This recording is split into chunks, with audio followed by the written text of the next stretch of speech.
अस्सलाम वालेकुम। आज हमारा केमिस्ट्री क्लास 9 का जो टॉपिक है वो है electropositive character of metals and electronegative character of non metals. सबसे पहले हम स्टार्ट करते हैं इलेक्ट्रोपॉजिटिव करैक्टर ऑफ मेटल्स के बारे में। इलेक्ट्रोपॉजिटिव मतलब कि पॉजिटिव चार्ज के बारे में, इलेक्ट्रोनेगेटिव मतलब नेगेटिव चार्जेस। ठीक है, अब स्टार्ट में डेफिनेशन दी हुई है, metals generally have a tendency to lose electrons. Metals के पास टेंडेंसी होती है, रुझान होता है इलेक्ट्रॉन को लूज करने का। To form positive ions called cations. जब वो इलेक्ट्रॉन को लूज करते हैं तो इनके ऊपर पॉजिटिव चार्ज आ जाता है, उसको हम कहते हैं कैटायंस। ये मैंने पहले भी आपको बताया हुआ है कि जब इलेक्ट्रॉन हम लूज करते हैं ना, मतलब कि जब एटम्स इलेक्ट्रॉन को लूज करते हैं तो उसके खुद के ऊपर पॉजिटिव चार्ज आ जाता है। ठीक है, और जो ले रहा होता है इलेक्ट्रॉन, जो गेन कर रहा होता है, जो हासिल कर रहा होता है, उसके ऊपर नेगेटिव चार्ज आ जाता है। ठीक है, मीन्स जो दे रहा है, जो इलेक्ट्रॉन्स दे रहा है उसके ऊपर पॉजिटिव चार्ज, और जो ले रहा है उसके ऊपर नेगेटिव चार्ज। जैसे कि ये देखें, ये ए है, इसके पास इलेक्ट्रॉन है, ये इलेक्ट्रॉन दे रहा है, ये इसको दे रहा है। ठीक है, तो ये दे रहा है, इसके ऊपर पॉजिटिव चार्ज आएगा, ये ले रहा है, इसके ऊपर नेगेटिव चार्ज आ जाएगा। ठीक है, मीन्स जो दे रहा होता है उसके ऊपर पॉजिटिव चार्ज आता है, और जो ले रहा होता है उसके ऊपर नेगेटिव चार्ज आता है। अब दिस प्रॉपर्टीज कार इलेक्ट्रोपॉजिटिव करैक्टर मेटल्स, इसको हम इलेक्ट्रोपॉजिटिव करैक्टर कहते हैं मेटल का। This properties also related to the reactivity of the metals. ये जो प्रॉपर्टी है ये मेटल्स की रिएक्टिविटी से भी रिलेटेड है। मीन्स के मेटल जो है वो आसानी से रिएक्ट कर सकते हैं। रिएक्टिविटी मतलब रिएक्शन में टेक पार्ट कर सकते हैं। मेटल्स विच लूज इलेक्ट्रॉन और इलेक्ट्रॉन्स, या मेटल एक इलेक्ट्रॉन लूज करता है या इलेक्ट्रॉन्स ज़्यादा अमाउंट में इलेक्ट्रॉन्स लूज करते हैं, और considered more reactive.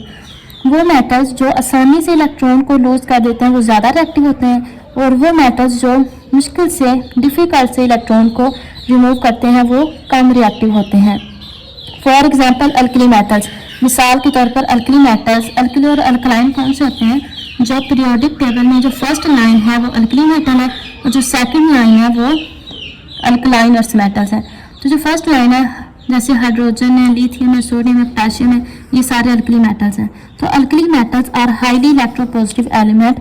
Alkali metal जो है वो ज़्यादा इलेक्ट्रोपॉजिटिव एलिमेंट्स हैं, and thus they undergo reactions very easily. इसलिए वो रिएक्शंस में बहुत आसानी से टेक पार्ट करते हैं। ठीक है, सोडियम एंड पोटेशियम रिएक्ट वाइगोरसली। जो सोडियम और पोटेशियम है ये आसानी से रिएक्ट करते हैं, वाइगोरसली मतलब तेज़ी से रिएक्ट करते हैं। किसके साथ? वाटर के साथ, एंड हैलोजेंस, और हैलोजेंस के साथ, to give their respective hydroxides. और ये क्या हमें देते हैं? हाइड्रोक्साइड्स देते हैं एंड हैलाइड्स देते हैं। ठीक है, ये आल्सो रिएक्ट विद एसिड्स। इसके अलावा सोडियम और पोटेशियम ये एसिड के साथ भी रिएक्ट करते हैं, to give salt and hydrogen, और हमें साल्ट देते हैं और हाइड्रोजन देते हैं। अल्कलाइन अर्थ मेटल्स, अब जो अल्कलाइन अर्थ मेटल हैं जो पीरियोडिक टेबल की सेकंड लाइन आती है, ठीक है, जैसे मैग्नीशियम है, कैल्शियम है, बेरियम है, बोरॉन वगैरह है। ठीक है, तो वो सारे अल्कलाइन अर्थ मेटल्स हैं। Alkaline earth metals on the other hand lose their outer electron less easily. जो अल्कली हैं वो आसानी से इलेक्ट्रॉन रिमूव कर देते हैं, जबकि जो अल्कलाइन है वो मुश्किल से कम इजीली से इलेक्ट्रॉन को लूज करते हैं, and thus they are less electropositive, इसलिए ये लेस इलेक्ट्रोपॉजिटिव है। ठीक है, अल्कली हाईली इलेक्ट्रोपॉजिटिव है, जबकि अल्कलाइन अर्थ मेटल्स ये लेस इलेक्ट्रोपॉजिटिव है देन अल्कली मेटल्स। ठीक है, their reactions towards water and halogens are also less vigorous, इसीलिए ये लेस वेगोरियस होते हैं, मतलब तेज़ी से नहीं रिएक्शंस में टेक पार्ट करते। Aluminium is also highly electropositive metal.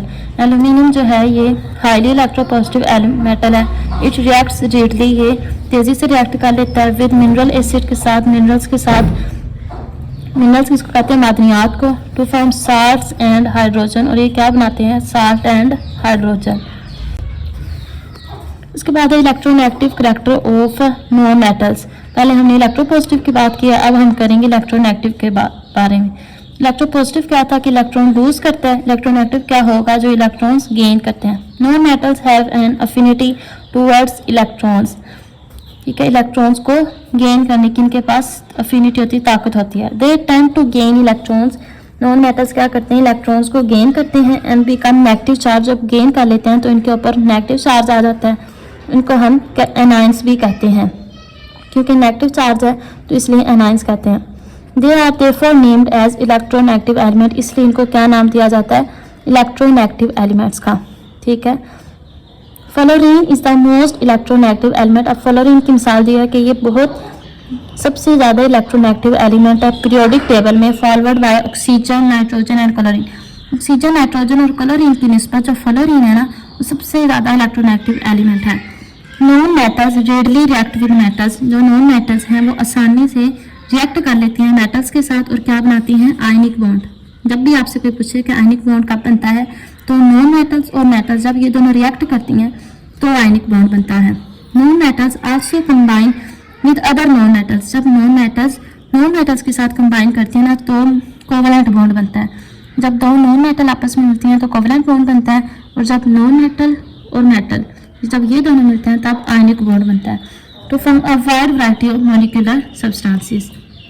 ठीक है, तो उम्मीद करते हैं आपको टॉपिक की समझ लगी होगी। अगर आपने कुछ भी पूछना है तो कमेंट सेक्शन में पूछ सकते हैं। मिलते हैं एक नए टॉपिक के साथ, तब तक के लिए अल्लाह हाफिज़।